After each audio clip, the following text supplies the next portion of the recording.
Tenemos algunos indicadores. Estos indicadores que les estoy mostrando en pantalla son los indicadores que nos mide el Instituto Nacional de Salud y es prioritario que todos los conozcamos y sobre todo que todos tengamos la claridad de cómo actúa cada uno en relación a la posibilidad de que esto se dé de manera adecuada. Entonces, el primer indicador es el de confirmación del diagnóstico de dengue. Una cosa importante que nosotros encontramos en lo cotidiano es que en muchas ocasiones hay casos de dengue que cumplen con definición operativa de caso probable, de dengue sin signos de alarma, por ejemplo, esto sobre todo en los primeros niveles de atención, pero que no se notifican.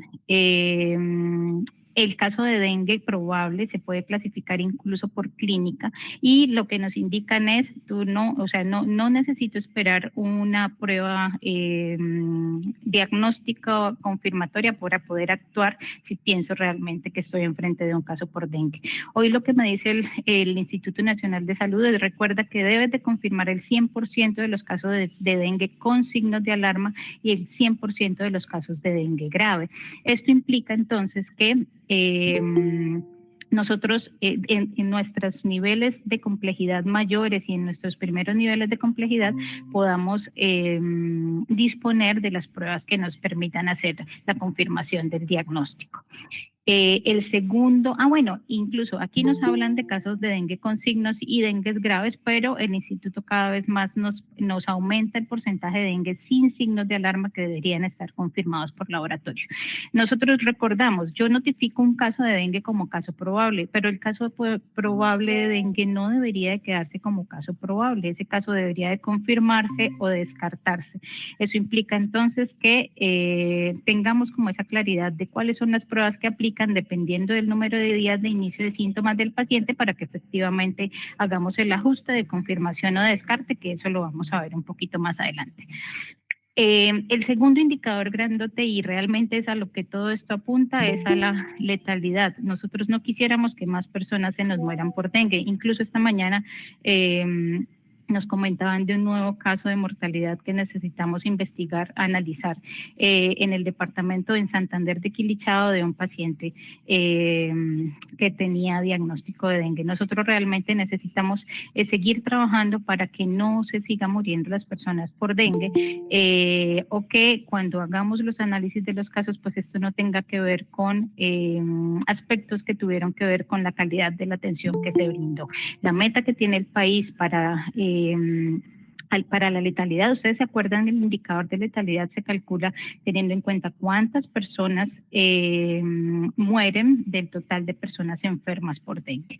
Y pues esperaríamos que, pues sí, estamos diciendo claramente que yo no voy a poder evitar que las personas se enfermen totalmente, eso no está en mi control, pero que esas personas que enferman por dengue pues no se mueran por esa causa. Y el tercer indicador es el de hospitalización. En ese indicador de hospitalización, lo que nos miran es qué tan concordante es la información de la clasificación que yo hago del caso versus la conducta que tuve. Ahorita lo vamos a ver en la ficha de notificación. Ustedes recuerdan que la clasificación del caso de dengue se hace como dengue sin signos de alarma, dengue con signos de alarma o dengue grave, y los casos de dengue sí con signos de alarma y dengue grave deberían de ser hospitalizados en todos los casos. Aquí incluso en la información que ya les mostraba del Power BI hacen el seguimiento de ese indicador para mirar que efectivamente todos los casos, pues es que ahí sí pues estaríamos gravísimos, ¿no? Que todos los casos de dengue grave deberían de haber estado hospitalizados y todos los casos de dengue con signos de alarma deberían de haber sido seguidos en hospitalización. Y esos indicadores, cuando nosotros miramos cifras de Cauca, realmente encontramos datos preocupantes de que los casos de dengue sin signos de alarma, los casos de dengue con signos de alarma, sobre todo, en muchas ocasiones se nos quedan sin hospitalizar.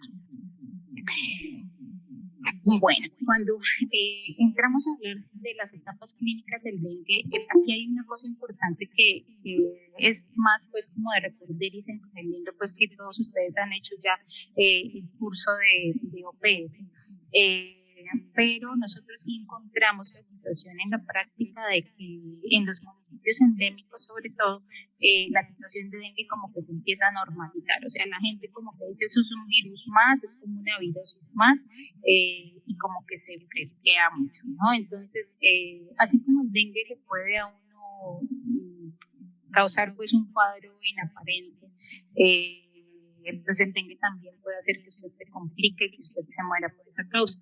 Por eso realmente hay que fortalecer mucho todo lo que tiene que ver con educación de las personas, de la comunidad en general, para poder entender que realmente es una situación a la que es necesario ponerle atención. Algunos pacientes cursan con sintomatología leve y algunos ni siquiera buscan atención médica, pero otros tienen síntomas más agudos y pueden evolucionar desfavorablemente, incluso pues como decíamos hasta la muerte. Esta es una figura que ustedes van a revisar siempre que hablemos de dengue y siempre que ustedes hablen a otros de dengue, pues hay que mostrárselos. Y miren que lo que nos dice es, lo que nos recuerda es que la enfermedad tiene 3 fases. Estas que nos muestra acá abajo, la fase febril, la fase crítica y la fase de recuperación. Entonces, encontramos que, miren más o menos, estos números de acá arriba son los días de la enfermedad y miren más o menos cuántos días dura la fase febril, más o menos entre 3 y 4 días, o sea que la fiebre dura más o menos entre 3 y 4 días, pero importante reconocer que justo, mire que acá entonces en esta primera franja de temperatura nos muestra que obviamente en la fase febril pues tenemos la temperatura alta, pero justo en el tercer y cuarto día, que es cuando empieza a bajar la temperatura, es lo que llamamos el periodo de efervescencia. Y es justo cuando empieza la franja rosada, que es cuando arranca la fase crítica. Realmente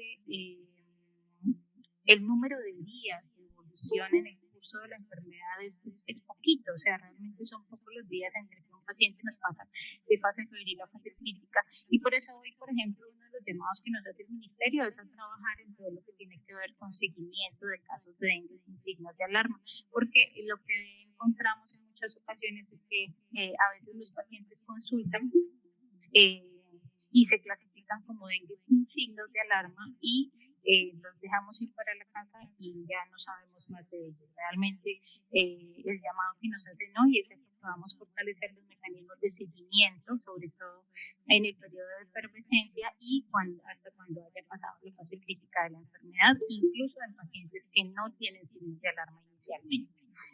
Miramos cómo aquí entonces, miren, en la fase crítica justamente es cuando empezamos a ver daños de órganos, choques, hemorragias, y a nivel de cambios de laboratorio, como justamente terminando la fase febril y arrancando la fase crítica, es cuando hay una mayor disminución en las plaquetas. Aquí es donde realmente encontramos que en muchas ocasiones, sobre todo también en nuestros primeros niveles, nuestros médicos se orientaban a pensar o sospechar que eso pudiera ser dengue solo si tenían niveles anormales.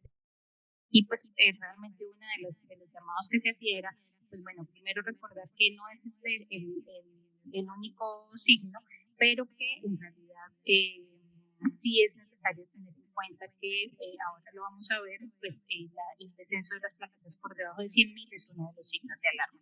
Y empezamos a concentrarnos de que empieza a subir el hematocrito cuando bajan las plaquetas. Y en este último que nos dice serología y virología nos recuerda cuando yo encuentro el virus en sangre. Y miren que el virus en sangre lo encuentro más o menos hasta el día 5, es lo que hoy nos dicen.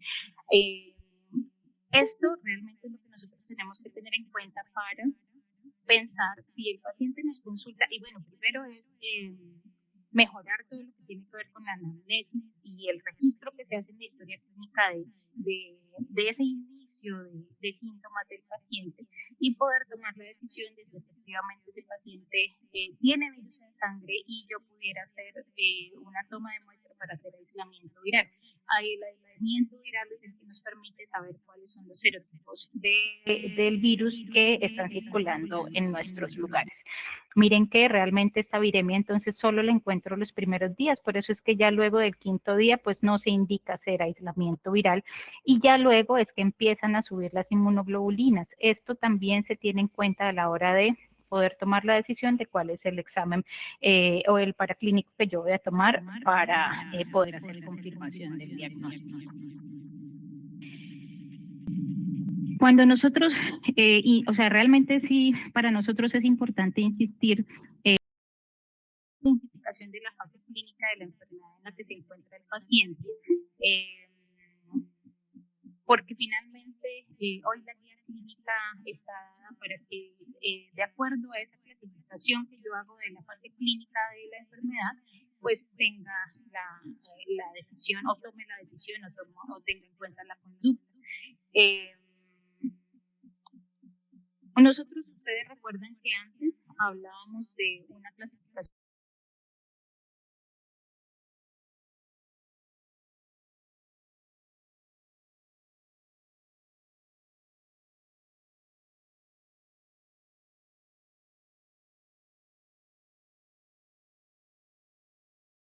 de lo que hoy llamamos dengue grave, que es importante. Nosotros incluso en CIE-10, cuando ustedes registran dengue, pues ahí aparece dengue hemorrágico, ¿no? Fiebre del dengue hemorrágico.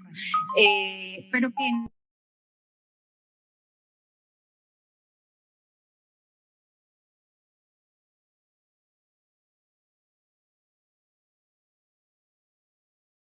hablamos de dengue sin signos de alarma, dengue con signos de alarma y dengue grave. Esta clasificación va acorde a lo que nos dice hoy el Protocolo Nacional de Vigilancia en Salud Pública. Entonces, cuando yo hago la clasificación de un caso como dengue, puedo clasificarlo como un dengue sin signos o con signos de alarma o como un caso de dengue grave. Esto es realmente importante esta clasificación inicial es realmente importante y lo que les decía, o sea, realmente nos hace mucho seguimiento a que efectivamente si yo clasifico un caso como un dengue sin signos de alarma, pues tenga en cuenta la conducta que se me orienta para la atención de los casos en esa clasificación específica. Ustedes recuerdan, creo que las personas que nos acompañan aquí, la mayoría son de nivel mayor de complejidad, pero creo que ahorita me estaba escribiendo alguien de municipio que está conectado, de Caloto, creo, y realmente es fundamental poder reconocer la necesidad de trabajar con la población en general para conocer esta información que pudiera ser muy general, pero que en realidad es fundamental que las personas del común incluso la conozcan. Y cuáles son como la sintomatología que me pudiera hacer pensar que yo realmente puedo tener dengue. Primero es una persona que ha viajado o vive, que ha viajado los últimos 14 días o vive en zonas de transmisión de dengue y tiene fiebre habitualmente de 2 a 7 días, de evolución, y además tiene 2 o más de las siguientes manifestaciones. Realmente en muchas ocasiones los pacientes llegan diciendo pues como que les duele todo, tienen dolor de cabeza, tienen dolor en las articulaciones, en los músculos, a veces llegan con erupciones cutáneas, con rash y con leucopenia.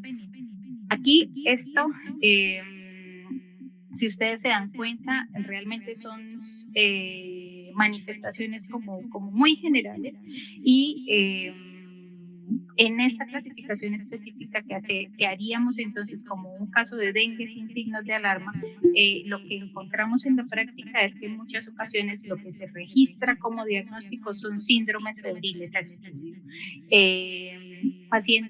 Estos pacientes no tienen signos de alarma, toleran volúmenes adecuados de líquidos por vía oral y han orinado pues en las últimas 6 horas. Si ustedes ven esta foto, o sea, lo que contiene la posibilidad de la clasificación como un dengue sin signos de alarma, pues está solamente incluso orientado por la clínica, ¿sí? Entonces dice, bueno, usted está ha estado en los últimos 14 días o vive en un lugar de transmisión de dengue, ha tenido fiebre en la última semana y además le duele la cabeza y le duelen los músculos o le duele detrás de los ojos y le duele la cabeza. Algunos llegan diciendo pues, que les duele todo. Ese caso ya se configuraría como un caso de dengue sin signos de alarma. Y aquí arranca diciéndonos, bueno, ¿qué deberíamos de hacer? Tomarle un hemograma completo. Ese hemograma completo incluye hematocrito, plaquetas, leucocitos. Y aquí arranca lo que decíamos de que debemos de hacer una buena indagación de hace cuánto ese niño por la imagen, esa persona que nos consulta, inició síntomas para tomar la decisión de cuál es el paraclínico que yo le voy a ordenar para poder hacer la confirmación del diagnóstico. Si el paciente ha iniciado síntomas hace 5 días o menos, entonces yo puedo hacer aislamiento viral. También puedo hacer el ISA-NS1 o puedo hacer una prueba molecular. Nosotros realmente tenemos hoy la posibilidad de que las muestras se envíen al Laboratorio de Salud Pública y el Laboratorio de Salud Pública lo que hace es enviarlas al Instituto Nacional de Salud para hacer aislamiento viral. Si el paciente tiene más de 5 días de inicio de síntomas, deberíamos de hacer IgM para dengue por ELISA para poder hacer confirmación o descarte del diagnóstico. Esto que estamos revisando ahorita aparece igual en cada uno de las formas de clasificación.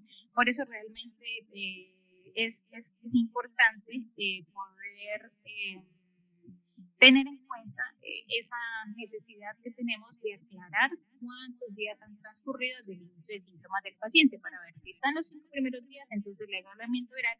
Si está en los siguientes 5 días al inicio de síntomas, pues debería hacerle ELISA o también me sirve la prueba rápida. En esta novedad que nos da la guía de atención integral, nos incluyen las pruebas de diagnóstico rápido y esa es una ventaja que hoy tenemos y que no teníamos hace un tiempo, y es que antes solo nos decían que podríamos hacer ELISA, IgM por ELISA. Hoy nos dicen podemos hacer pruebas rápidas, pero entonces incluso las instituciones de primer nivel se han dotado de pruebas de diagnóstico rápido para poderlas tener en sus niveles primeros de complejidad.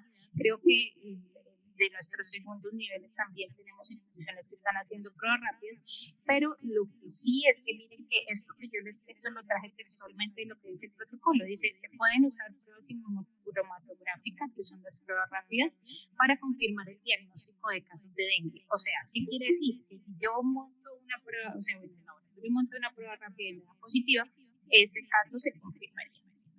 Pero es necesario tener en cuenta que resultados negativos de estas pruebas para detección de NS1 y IgM no excluyen la infección por dengue, y ante esta situación se deben realizar pruebas adicionales para descartar el diagnóstico de acuerdo con la fase de la enfermedad, como una PCR, un ELISA-NS1 o un ELISA-IgM. ¿Qué quiere decir esto? Que si yo en mi institución lo que tengo son pruebas rápidas y esa prueba rápida me da positiva, listo, ya lo confirmé el caso, no hay dificultad.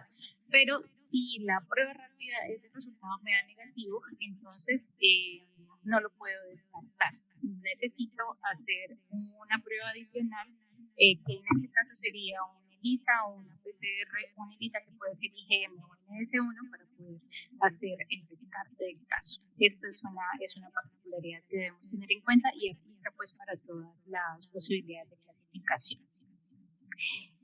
Esto era entonces el dengue sin signos, el anterior. Ahora entonces el dengue con signos de alarma.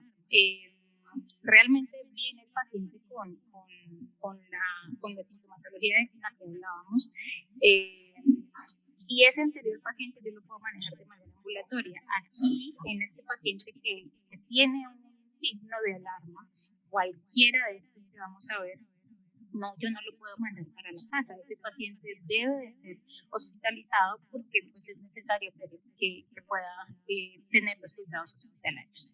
Entonces, un dengue con signos de alarma es ese paciente que cumple con la definición anterior, pero además presenta cualquiera de los siguientes signos de alarma: dolor abdominal intenso y continuo o dolor a la palpación, somnolencia o irritabilidad, hemorragias importantes en mucosas, vómitos persistentes, acumulación de líquidos, hipotensión postural, hepatomegalia dolorosa cuando lo palpas mayor a 2 centímetros, caída de la temperatura, pacientes que llegan con diarrea. Ya lo que les decía al inicio, si llega con una trombocitopenia menor de 100.000, ya es un paciente que se clasifica como dengue con signos de alarma o un paciente que aumenta el hematocrit. Esto para nosotros realmente es fundamental, poder primero reconocer estos signos de alarma, no solo nosotros como personal de salud, sino que también a la hora de que, por ejemplo, un nivel 1 de complejidad está atendiendo a un paciente que no tiene signos de alarma, le explique muy bien cuáles son los signos de alarma por los que tendría que consultar nuevamente. Y esa información que decíamos de que justo cuando baja la fiebre, las personas quizás pensarían que cuando baja la fiebre es porque ya está. Es cuando estamos en mayor riesgo. Por eso realmente es fundamental que todos podamos conocer cuáles son los signos de alarma y cuáles son esos momentos donde tenemos mayor riesgo de que esos signos de alarma se presenten.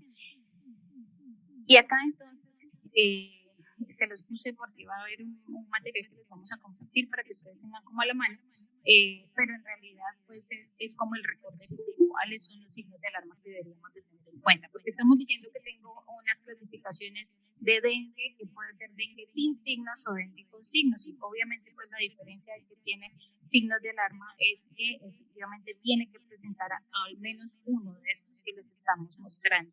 Si nosotros nos olvidamos, si nosotros como que de alguna manera esa clasificación no me la acuerdo, pues ese pedacito que yo les traje aquí en la parte inferior derecha es un pedacito de la ficha de notificación. Los que hayan hecho fichas de notificación de dengue recuerdan que acá a mano izquierda de esto que yo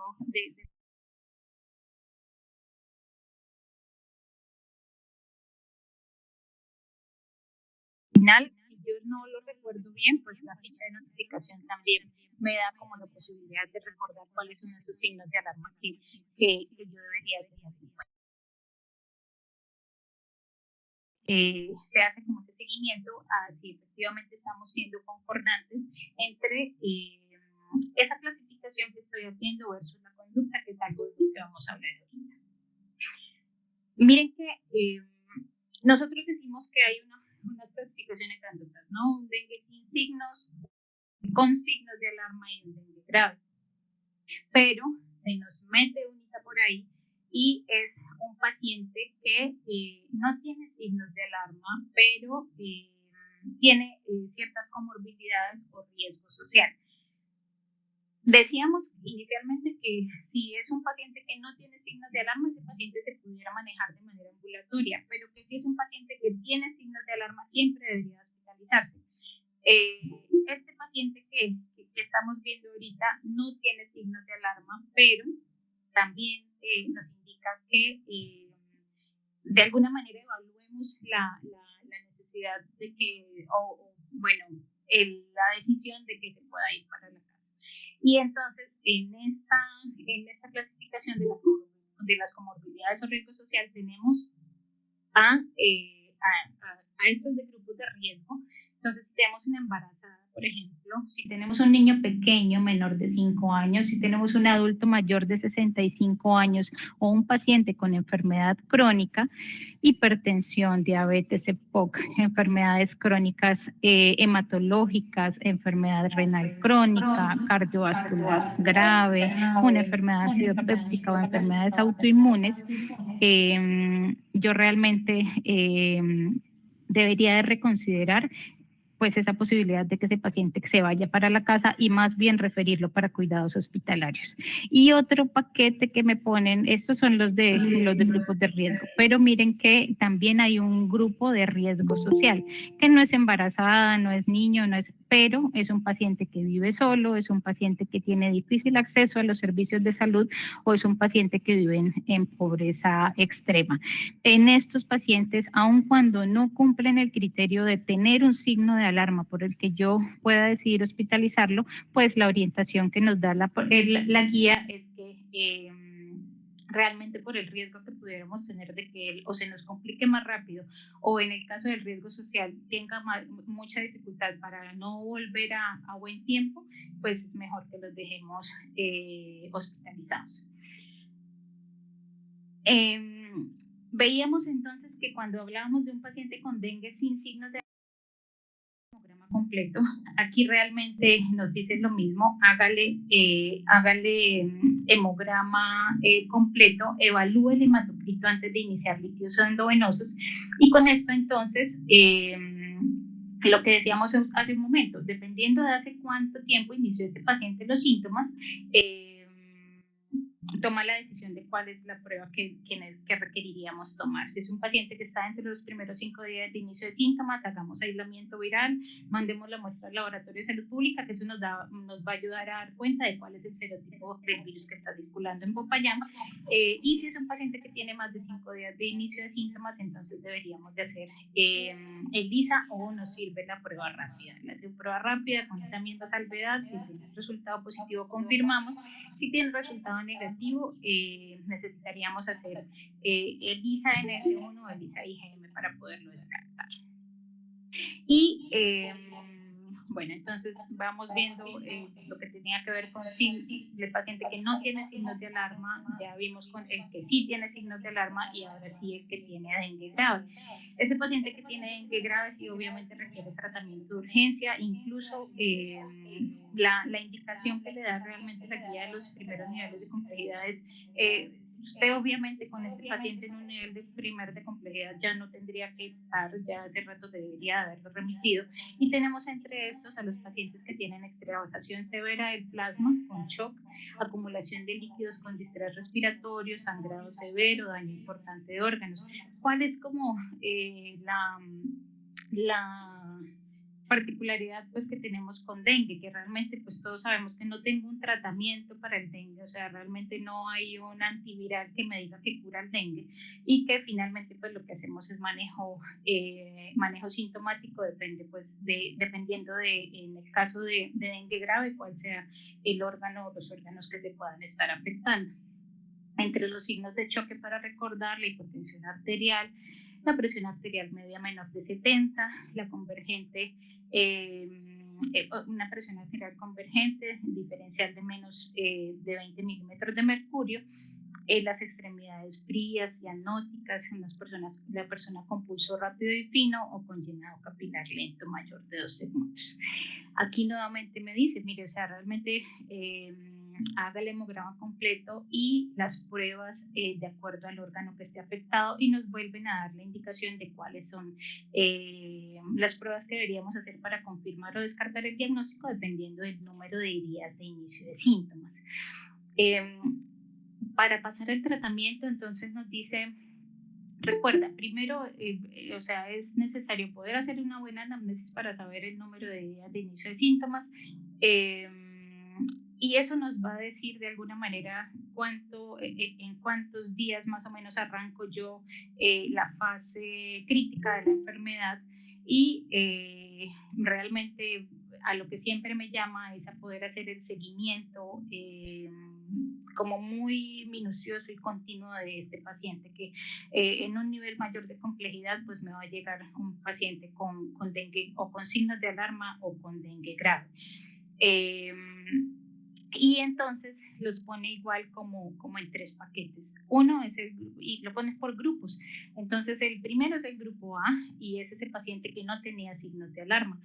En este nos concentramos más con los niveles primeros de complejidad, pero en realidad es importante que todos lo recordemos. Este paciente que no tiene signos de alarma puede tener manejo ambulatorio. le doy indicaciones, le digo cuáles son los signos de alarma por los que deben de consultar y siempre debería de hacerle un control el primer día sin fiebre. Estamos diciendo que ese primer día sin fiebre es lo que conocemos como el periodo de efervescencia y que es justo cuando arranca la fase crítica de la enfermedad. El segundo grupo es el grupo B. Y en ese grupo B tenemos a los pacientes que sí tienen signos de alarma. Estos casos siempre deberían de hospitalizarse para una estrecha observación y tratamiento médico. Y les decía por allá más adelante que nos miden justamente el indicador de si efectivamente estamos hospitalizando a todos los pacientes que tienen esta clasificación de dengue con signos de alarma. Y el grupo C, sí, pues no hay discusión, requiere tratamiento intensivo urgente porque es el caso que clasificamos como un dengue grave. Cuando nosotros hablamos de tratamiento,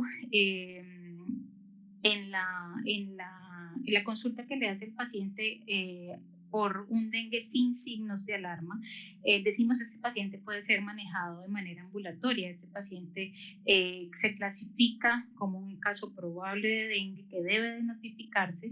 Es un paciente que no tiene hemorragia, ni deshidratación, no tiene signos de alarma porque si no la clasificación cambiaría y no pertenece a ningún grupo de riesgo de los que hablábamos. No es una gestante, no es un niño chiquito, no es un adulto mayor, no es una persona con comorbilidad o con alguno de los riesgos sociales.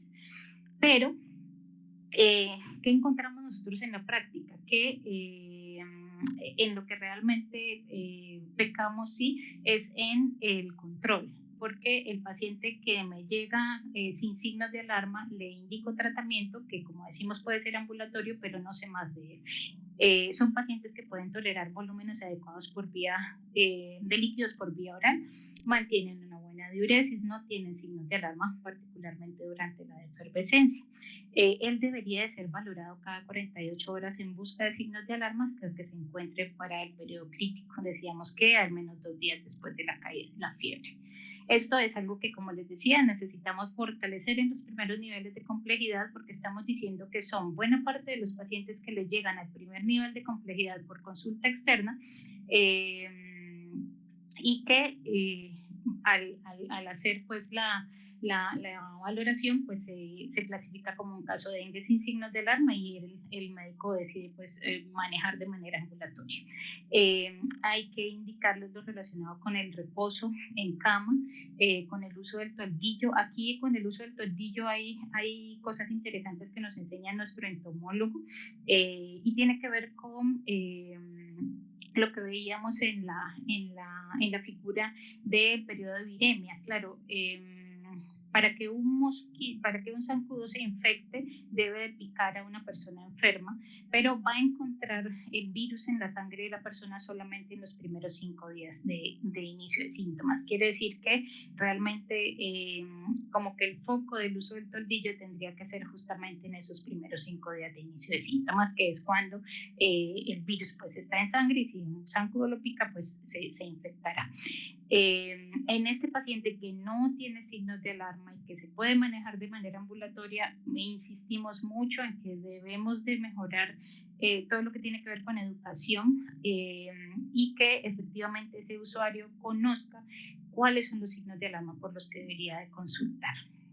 Y obviamente pues que guarde reposo, que tenga una adecuada hidratación. Es muy común y en nuestros municipios endémicos es muy común que los pacientes se sientan muy frustrados a la hora de ir al médico porque tienen la sintomatología y que el médico, salen muy enojados porque ¿para qué fueron al médico si solo les ordenó acetaminofén? Y en esto realmente necesitamos trabajar mucho en la educación que se le da a la comunidad en general, porque realmente justo en estos casos que estamos hablando de dengue sin signos de alarma, justamente lo que se indica es acetaminofén. ¿cierto?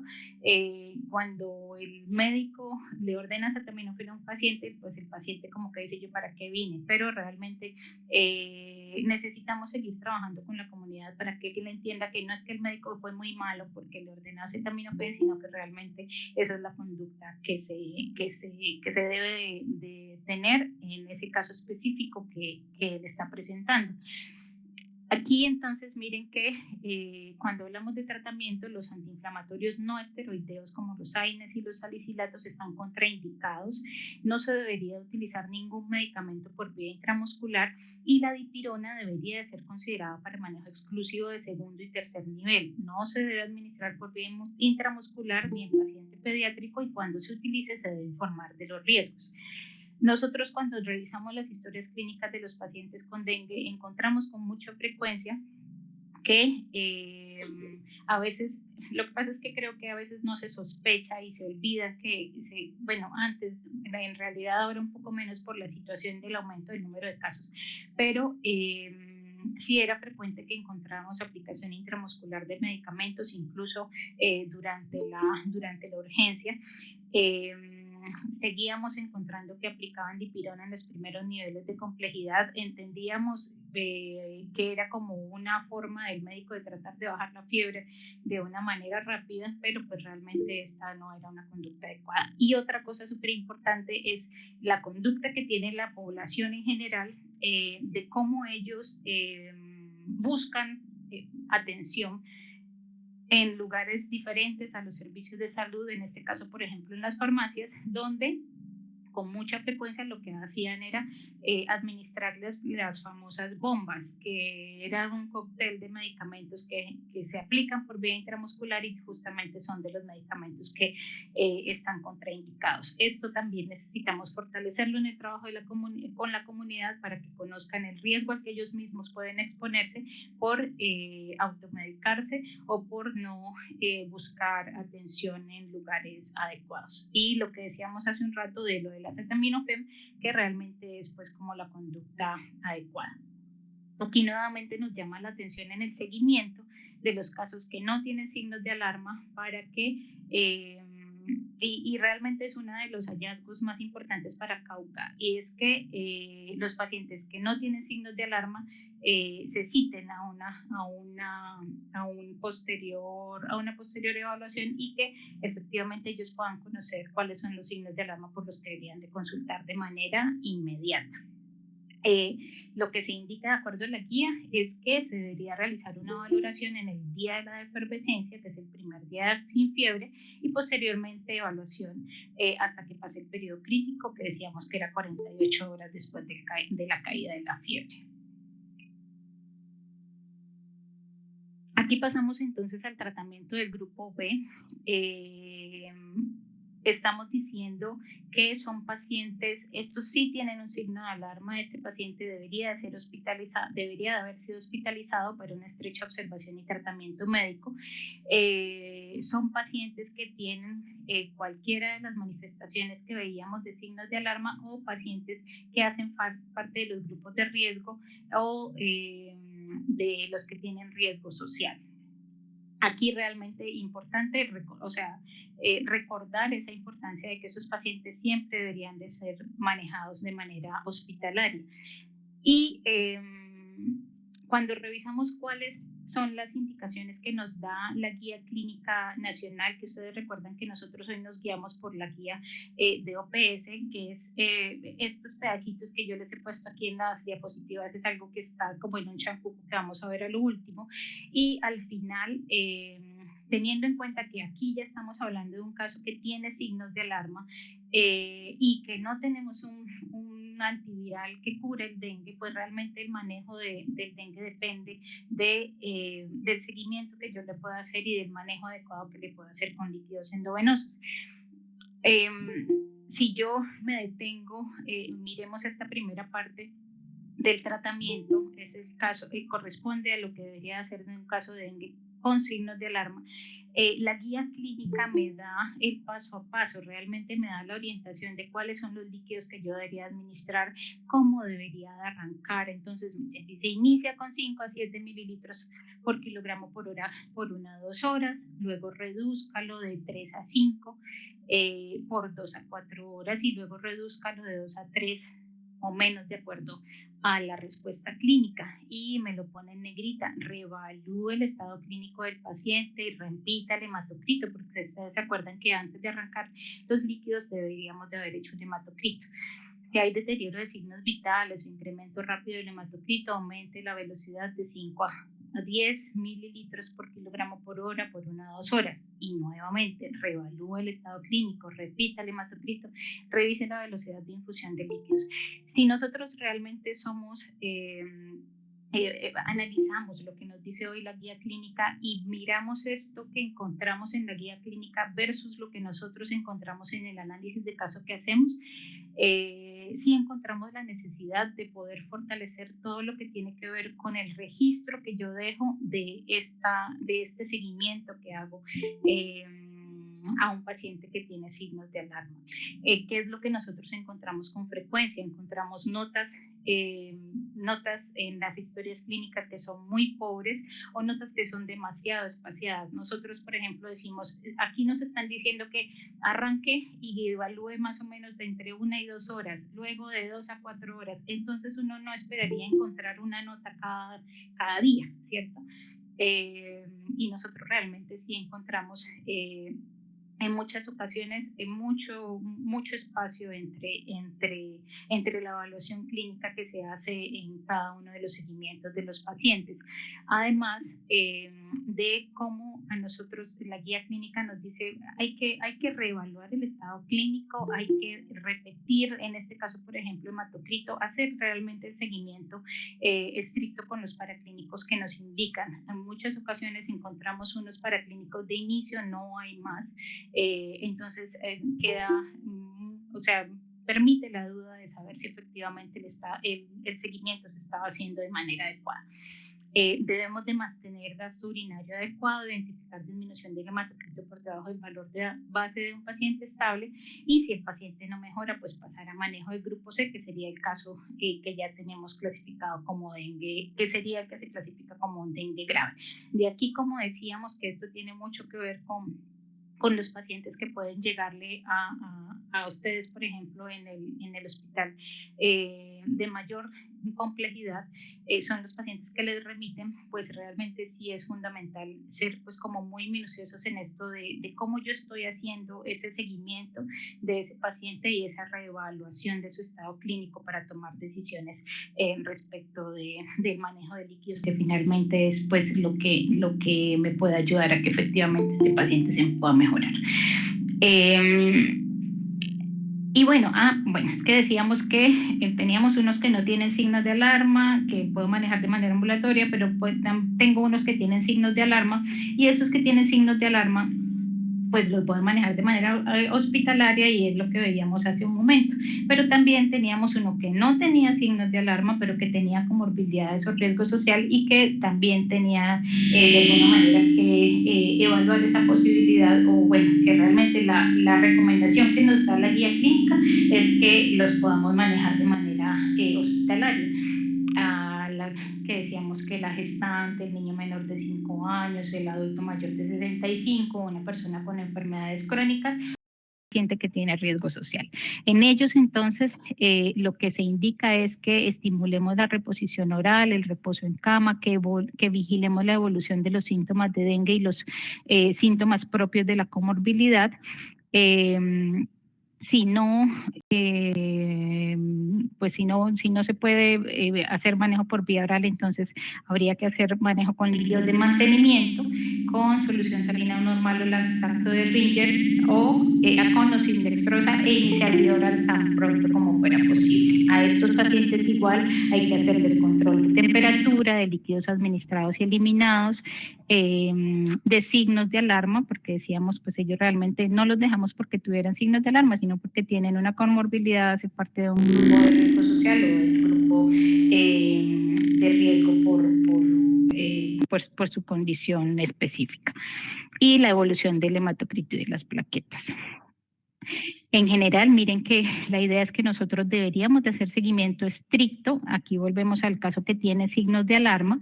Y monitoreo de signos de alarma hasta que pase la fase crítica.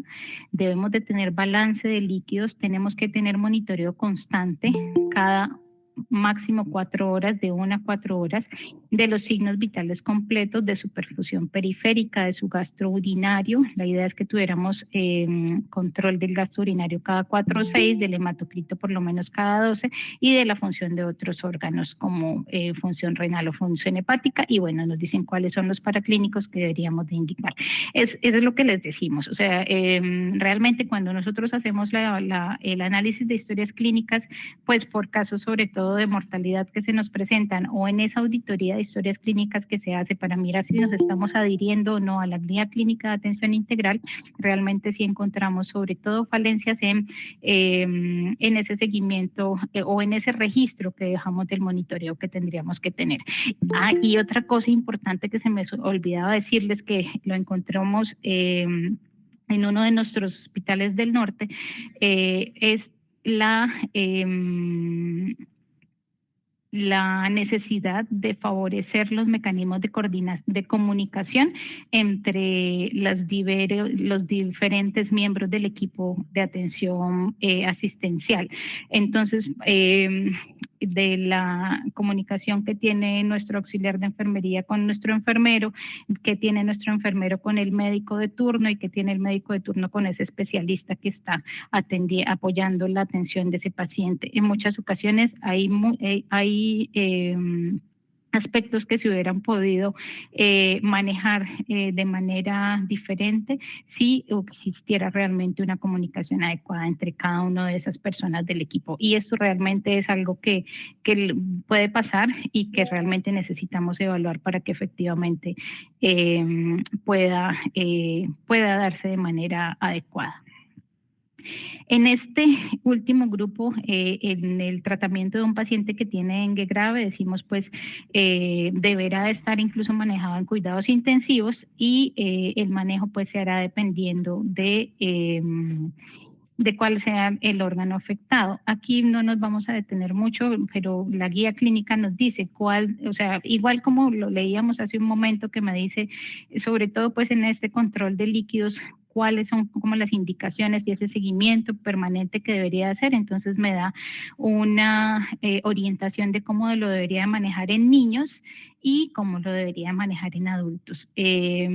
Pues ahorita no nos vamos a detener a revisar cada uno porque, como decimos, la idea es que ustedes van a tener un material que es como un resumen de esto, pero sí es fundamental pues poder reconocer la importancia que nosotros tenemos en nuestro rol actual de que efectivamente este paciente pues pueda recibir el manejo que requiere de manera adecuada.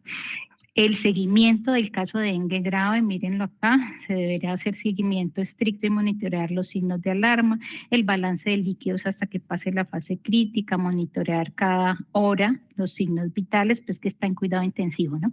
Y la perfusión periférica, hematocrito cada 12 a 24, función de otros órganos igual, y bueno, los laboratorios que se deberían indicar. De aquí, como les decimos, en el seguimiento realmente es poder ser muy conscientes de que efectivamente nuestros registros en la historia clínica puedan dar buena cuenta de lo que yo estoy haciendo. Y ahora sí, cuando yo pudiera pensar en que ese paciente se va, cuando yo puedo, qué es lo que se refiere a los criterios de egreso, que no haya tenido fiebre en las últimas 24 o 48 horas, que haya mejoría de su estado clínico, de su estado general, de su apetito, del gasto urinario, que tenga estabilidad hemodinámica y no tenga signos de dificultad respiratoria, que haya una tendencia al aumento en el recuento plaquetario. Usualmente este aumento en el recuento plaquetario se precede del aumento en los leucocitos y que el hematocrito esté estable aun cuando ya no estemos poniendo líquidos endovenosos. En este caso ya nosotros podríamos pensar en que el paciente se puede ir para la casa.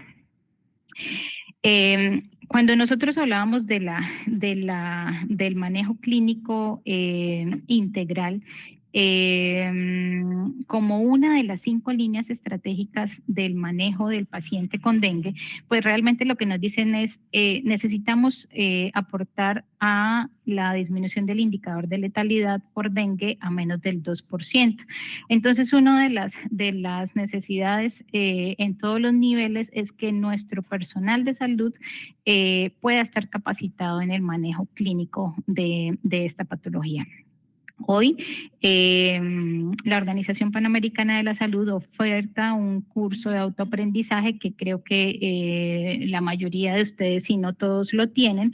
La recomendación que se hace es que quienes no lo tengan, pues realmente lo realicen, porque es realmente una forma, incluso es un curso que certifica la Organización Panamericana de la Salud, que me permite de alguna manera, pues como recordar, estar refrescando en esto que tiene que ver con atención clínica integral del paciente con dengue, y más teniendo en cuenta que hoy pues es una situación que me va a empezar o que puede ser mucho más frecuente en la atención de lo que hubiera podido ser en otro momento. Entonces, una de las invitaciones importantes que nos hace el ministerio es a que realmente todos nos podamos hacer el curso. Creo que yo aquí acabo. Sí, señoritos. Entonces,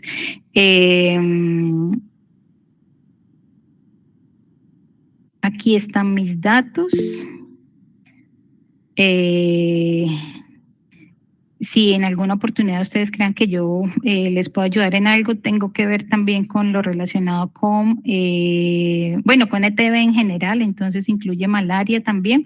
Si en algún momento crean que les puedo ayudar en algo, pues cuenten conmigo con mucho gusto, y pues pasaríamos entonces al espacio de preguntas.